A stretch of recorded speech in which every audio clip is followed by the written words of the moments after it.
Hi, I'm Laurie Zeller, and I'm here to provide today's book recommendation. I picked up A Grain of Wheat by Ngũgĩ wa Thiong'o. I hope I'm pronouncing that right. And I picked it up because of a challenge from a friend. He was from Kenya, and I was going on my first trip at that point to South Africa. And I told him I was planning on reading some books, some fiction, and some nonfiction about the African continent.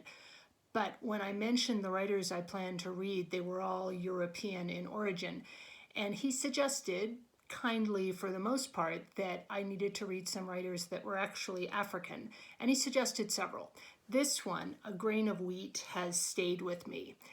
It's about Kenya during the Mau Mau period of resistance to British rule. And it tells the story of a village and a group of neighbors who experience the upheaval of the resistance in different ways. Some of them participate in the uprising enthusiastically, and some of them defend the colonial rule, and some of them are just trying to get by. Some of this book is hard to read. There's definitely violence, and there are some executions in pretty vivid detail. And some of the characters spend time in prison.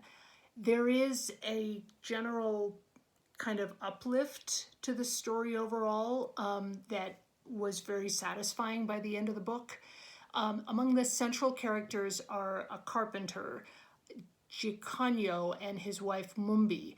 Their relationship lasts through a long prison sentence, and when she gets involved with another man and ultimately bears his child, the love story it's strong, but it's obviously very complex.